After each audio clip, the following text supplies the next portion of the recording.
Now that we've learned a little bit about GameObjectFind and getComponent, we can start seeing how we can implement this into our scripts. For example, on our enemy script, we had to drag and drop our target in. So what I'm going to do is I'm going to clear that value to start with. And there we have it. So this is just like we've dragged the script in, we haven't assigned the target. So let's even save that scene. Now if I hit play, there we have it. It's not a null reference, it's an unassigned reference, but it's pretty much saying the same thing. You probably need to assign the target variable. This is a null. We're trying to access or modify this variable within the script, but it's saying we can't do that because it doesn't exist. It's a null. It's unassigned. Okay, so let's work back into this project and see what we can do. Where were we up to? We're up to having an error. Alright, well let's start working on that straight away. So we keep getting that error, but we don't want to have to manually assign this every time, so let's make this a little bit smarter. So we go into our MPC movement script. There's our target transform we're trying to find.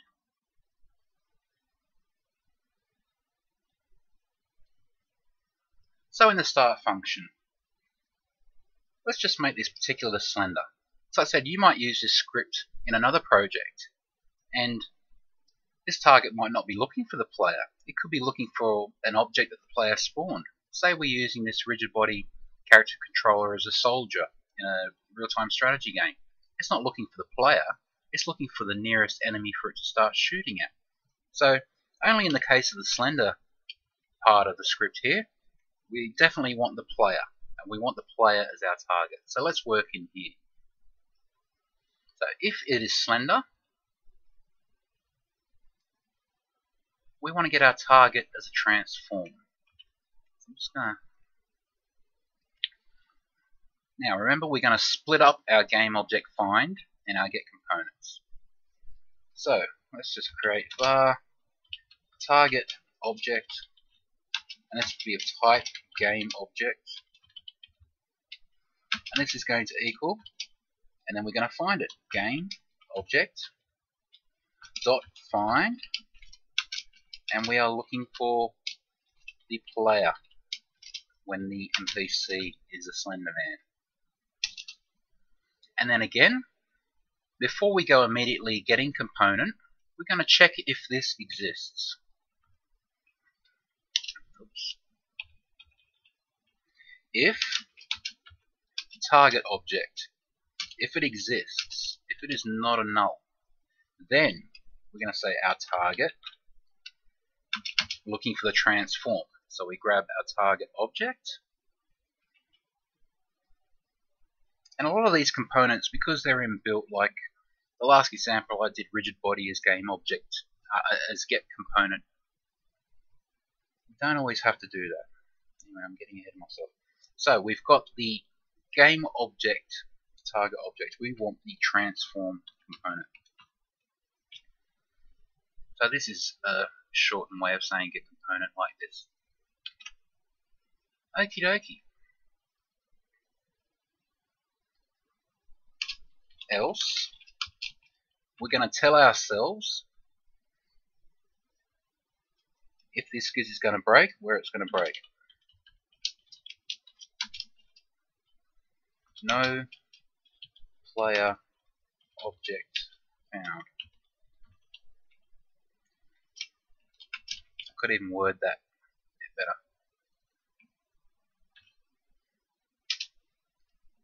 No object named player was found. Okay, so let's just test out that a little bit. When we're slender, we want our target, which is a transform, to be our player transform. So we look for the object first, and then we check if we have the object, then we assign the transform. Else we tell ourselves it's not there.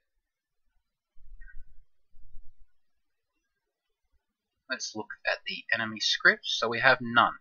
We are slender, so we're going to be looking to use that find and get component. Let's hit play, and there we have it. We found the player because it exists. Now, for example, to muck things up again, if our player was not named player, just say you just brought it straight in from the standard asset, so it was still called first person controller. Okay, so just imagine we just dragged that in and we dropped it into the scene. But now we're saying to our enemy, you're a slender and we want you to find the target which is named player. So if we hit play here, there we have it. No object named player was found. And it's right. We've told ourselves exactly where we know if it could break, where it could break. And then of course we've tried to use it later in the script. So we still have the unassigned reference exception, because this is unassigned. Okay, so that's just showing you how that's working in action. So of course we need to name this player, because that's what we're looking for. And bring it home one more time. There we have it. We found a game object that's named player. And because we found it, we've accessed the transform component of that player. Alright. So let's look at something that I mentioned before, but we haven't really dealt with yet. All these are components, even a script is a component. Now, when we're the NPC, when we're slender, if we're looking at the enemy, we want to deduct some health. So let's create a script on the player so we can start mucking around with variables on a script on another object that we've just found. So let's just call this PlayerHealth. Great.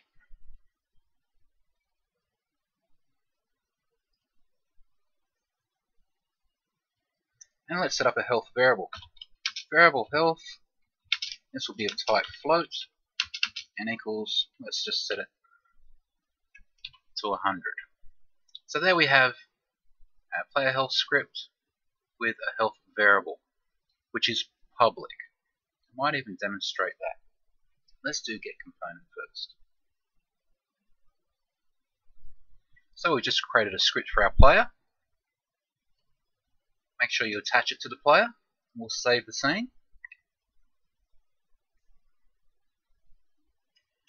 Now, the enemy. Let's go back to the enemy script. Now, we want to be talking to the player health script all the time.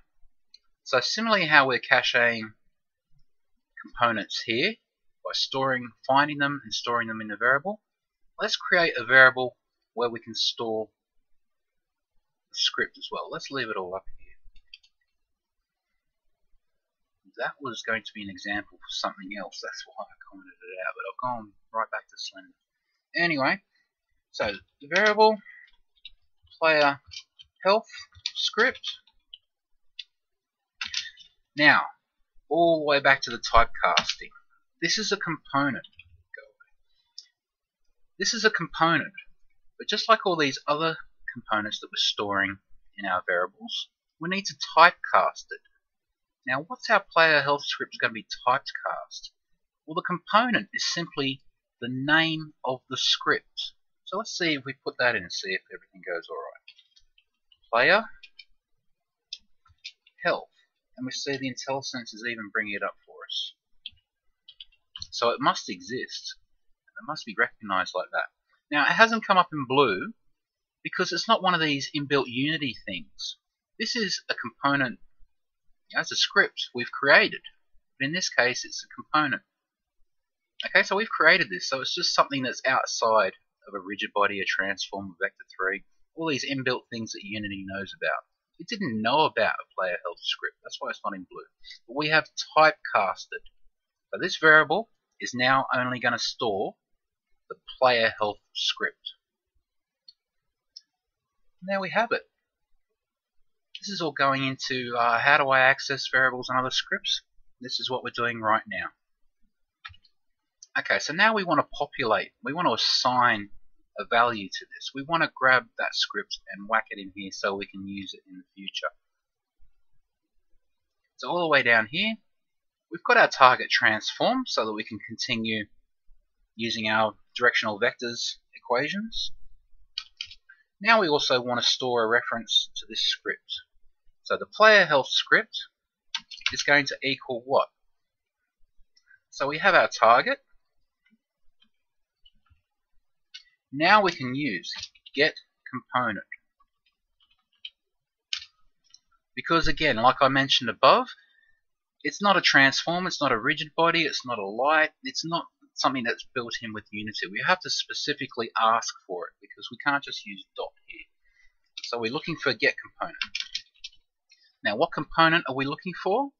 We're looking for our PlayerHealth script as a component. So let's just typecast that there.